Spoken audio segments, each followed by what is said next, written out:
اس وقت ہمارے ساتھ انٹرنیشنل ریلیشنز گلوبل پولیٹکس کے ایکسپرٹ ڈاکٹر فاروق حسنات صاحب موجود ہیں.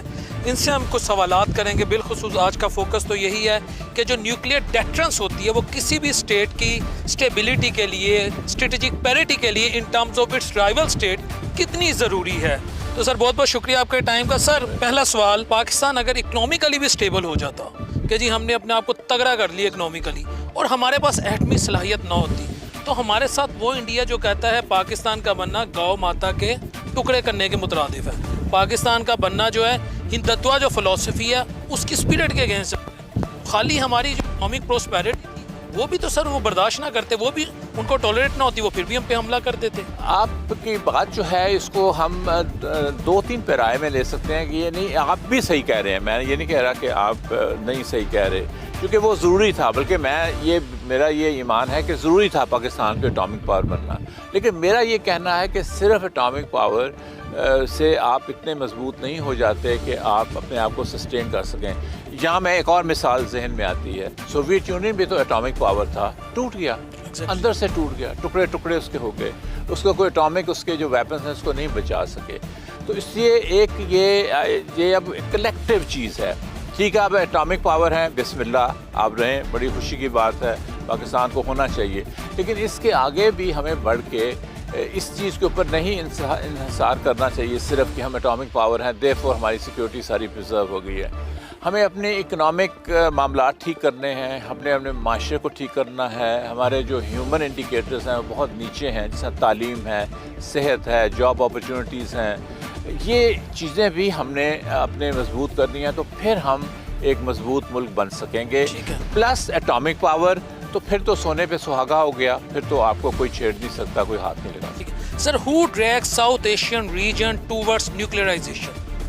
یہ دیکھیں، اگر ہم اس چیز کو کریں تو ڈیفینیٹلی ہندوستان نے ہی یہ بات شروع کی تھی. یاد آپ کو ہمیں سب تاریخ میں ہم نے پڑھا ہے 74 میں انہوں نے اسماعیل بدھا کے نام سے، اور یہ جھوٹ بولا کہ ہم یہ نہریں کھودنے کے لیے بنا رہے ہیں سارا. لیکن اس وقت جو پاکستان کے لیڈر تھے، بعد میں وزیر اعظم بنے ذوالفقار علی بھٹو، تو انہوں نے بھانپ لیا کہ یہ اٹامک پاور بننے کی طرف جا رہا ہے اور ہمیں یہ بلی کریں گے اور ہمیں یہ ڈکٹیٹ کریں گے بہت سی ٹرم. تو ہمیں بھی اپنے اٹامک جو صلاحیت ہے اس کو ان کے ایٹ پار لانا چاہیے. لیکن فی الحال میں ایک اور بات کہوں گا، اگر یہ 96 میں ہندوستان اٹامک دھماکہ نہ کرتا تو پاکستان نے کوئی نہیں کرنا. وہ تو انہوں نے، ان کا شکریہ ادا کریں یا کیا کریں کہ انہوں نے ہم سے وہ کروا دیا. اس لیے وہی پیرٹی کی بات ہے. تو اس لیے ٹھیک ہے، اب جو ہو گیا وہ ہو گیا، اٹامک پاور ہے، لیکن اس کے لیے آپ کو پھر ایک بہت بڑا جو ڈیلیوری سسٹم ہے وہ بھی اسٹیبلش کرنا پڑتا ہے. صرف اٹامک پاور بننے سے تو کچھ نہیں ہوتا. ٹھیک ہے. اچھا سر، ہم بہت ساری ٹریٹیز پڑھتے ہیں، میں نے آپ سے بھی IR کی بلکہ بہت کچھ سیکھا ہے گورنمنٹ کالج یونیورسٹی میں. CTBT، NPT، Pakistan is not signatory of both treaties. India نے بھی سائن نہیں کی ہے. لیکن NPT میں سر مجھے جو سمجھ آئی، if I am wrong please correct me, کہ انٹل اور unless you are signatory of NPT non proliferation treaty, آپ کسی بھی ریاست سے نیوکلیئر ٹیکنالوجی بھی ایکسچینج نہیں کر سکتے، اس کی ٹریڈ نہیں کر سکتے، ایون فار پیسفل پرپسز. لیکن 2008 میں جو امریکہ کا اور انڈیا کا نیوکلیئر ایگریمنٹ ہوتا ہے، ڈونٹ یو تھنک کہ it has shattered the very foundation of NPT؟ نہیں، یہ تو پھر ڈبل سٹینڈرڈز تو ہر جگہ چل رہے ہیں. ڈبل سٹینڈرڈ جہاں اپنا مفاد آتا ہے تو وہاں پہ یہ نہ بین الاقوامی قوانین کی کوئی پرواہ کرتے ہیں.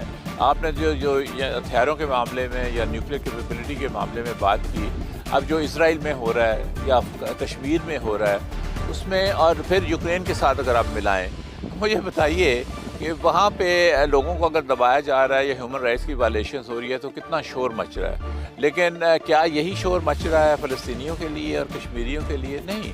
تو یہ ڈبل سٹینڈرڈز ہیں. میرا خیال ہے یہ جو انٹرنیشنل پالیٹکس ہے یہ بڑی ظالم بھی ہوتی ہے، اور اس میں جو ملک اپنے سیلف انٹرسٹ دیکھتے ہیں وہی کرتے ہیں. لیکن اس کا یہ مطلب نہیں ہے کہ میں اور آپ ہم اس چیز کی طرف نشاندہی کرنی بند کر دیں. یہ کیا ہے کہ یہ تو ہوتا ہی ہے، چونکہ ایک مورل پریشر بھی ایک دنیا میں کوئی چیز ہے، کوئی انٹرنیشنل لا بھی ہے، چاہے اس کے اوپر عمل پوری طرح نہیں بھی کیا جا رہا، لیکن بہرحال وہ موجود ہے. تھینک یو سو مچ سر. جیور صاحب نے ڈاکٹر فاروق حسنات صاحب کی اوپینین سنی. اب ہم یہاں سے موو کریں گے دفاعی تجزیہ کار کی طرف. ان سے ہم یہ پوچھیں گے کہ جو اسٹیٹ کے ریلیشن ہے اس کو ریئلزم جو ہے وہ ریگولیٹ کرتی ہے یا آئیڈیالزم کا جو اسکول آف تھاٹ ہے وہ ریگولیٹ کرتا ہے؟